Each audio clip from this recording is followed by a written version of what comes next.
Hello guys, Animatronics here, today bringing you some new gameplay of the beta access of Ghost in the Shell. Now, the makers of this game are Nexon US and I believe Nexon Korea. And this was a very exciting time for me because one of the first Nexon games I played was called Combat Arms. And that game was one of the first times I had an experience into gaming itself. It was like one of the games I played when I was very young. The first one.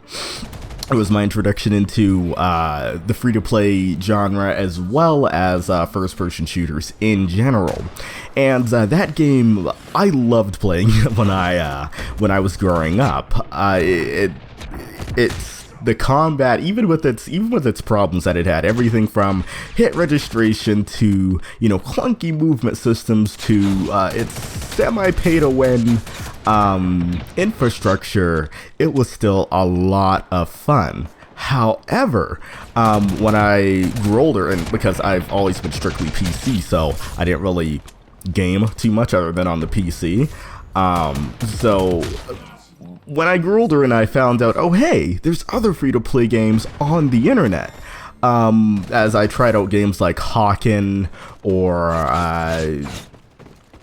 Blacklight Retribution, those two being the main ones, I noticed, wait a second, these actually flow a lot better than Combat Arms does. The movement system's a lot more fluid and there's less hit registration errors. And as I started playing some AAA titles such as, you know, Modern Warfare, Black Ops, etc., which were, and Battlefield, which were their standard, you know, then, I noticed that, oh wow, games can actually be a lot better. And so I returned to Combat Arms, right? And I'm like, wow, this is not very good. I still enjoyed it, never you mind, but I got a lot more frustrated than I used to with it because now I knew there was something better out there. So needless to say, when I saw that I had gotten beta access into the beta of Ghost in the Shell made by Nexon, I had forgotten I had signed up for it, by the way. Needless to say, I was excited. So a few minutes later, I install it, and I'm actually really liking the gameplay. To start with, I'm liking the layout, the interface. It seems to be relatively unique and well put together. Combat is basically straightforward. You have a gun, you shoot at people. There's no crazy exoskeletons or anything to jump around super high or launch you into the air, or even kill streaks. There's no kill streaks as well. But the main sort of what the gameplay revolves around is specialist abilities. There's about 6 or 7 or 8. I'm not really sure how specialists in the beta at the moment, and they all have their own abilities. If you've played Black Ops 3, it's actually similar. The abilities are similar to that. You kill people in order to get your specialist ability. Anything from invisibility to super speed to armor-mounted rocket launcher to armor that regenerates health as you take damage. There is a plethora of different sorts of combat for people who like different sorts of things, and the combat's not too different. It's okay. It is a huge step up from Combat Arms, because the main issue with Combat Arms was the fact that, and this irked me the most when I came back to it, but you cannot aim down sights unless you have a sight on your weapon. And so that frustrated me a lot, because if you're trying to engage anyone from medium to long range distance, you're going to have a hard time. In Combat Arms, you had to have a sight on your weapon in order to aim down sights, and when you did, there wasn't really an animation for it. I mean, there was a few frames where it would slide in, but basically from the second you click the right mouse button, there would be suddenly appear a scope in front of your screen, just out of the blue. So needless to say that I'm comparing games that are almost 10 years in difference, but still, the clunkiness is still actually showing up in this newer game, but we're gonna get to that later. I feel like the game so far is well balanced. I'm still checking out how to unlock weapons and whatnot. I'm pretty sure it's gonna be, once again, I don't know if it's gonna be pay to win, or if you can buy the weapons yet. This is the beta, but it turns out it looks like so far in the beta it's not, but then again, this is the beta. So the regenerative armor that I ended up using, at first I thought I would be invincible with it. No, that is definitely not the case.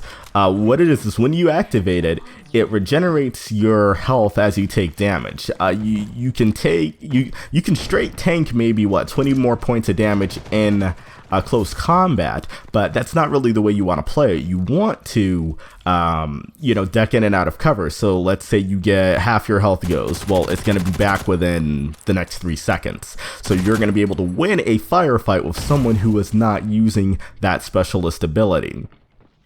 Now, on to the sort of not really bad parts, just parts that sort of need to be rectified before final launch, at least of course in my opinion. The main thing is still movement. It's clunky. It's rather sort of like you will say, oh, switch weapon, and it will either switch twice or not switch at all. And whenever it does do it, it seems like there's this, it's like maybe a third of a second delay between when you hit, oh, I want to get my secondary out, so I'll press 2. And so you press 2, and then it seems to need to register the command, and then your secondary comes out. That this only actually happens in areas where you're in intense fighting, where you're fighting one-on-one, like close 1v1s or multiple people in the same area. I have a pretty good system. It's a 980 Ti, 5820K, 6-core processor, 64 gigs of RAM, so I know that it's not my computer. It's definitely not my computer. I don't know if it has to do with the game engine itself, or if it has to do with the way the game is optimized. Secondly is the hit registration still seems to be an issue. Now, actually, when I started playing it, I saw that they did address this in one of their press conference updates on the launcher screen.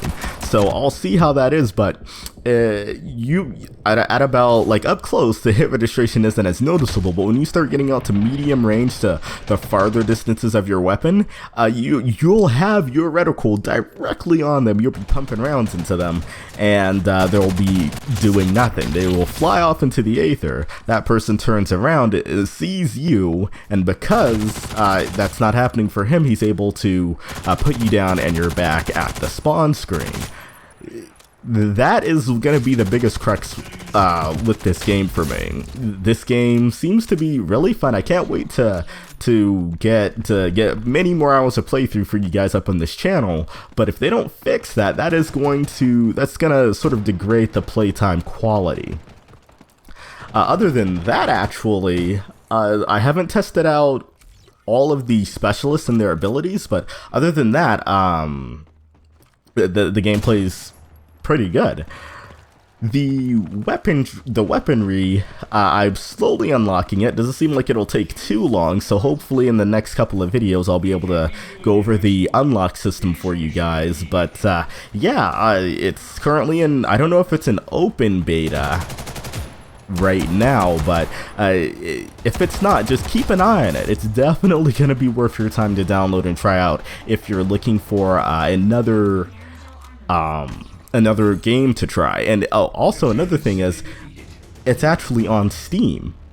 You can get it on Steam. Originally, Combat Arms used to be, at least from what I understood, its own launcher for a bit. Then it moved to Steam. But this is directly on Steam. You can go and download it and play it right now. And I very highly recommend you do. Either way, that will be it for this video. If you liked, feel free to subscribe so you don't miss future content of this type. This was Animatronics Digital, and I will see you in the next video.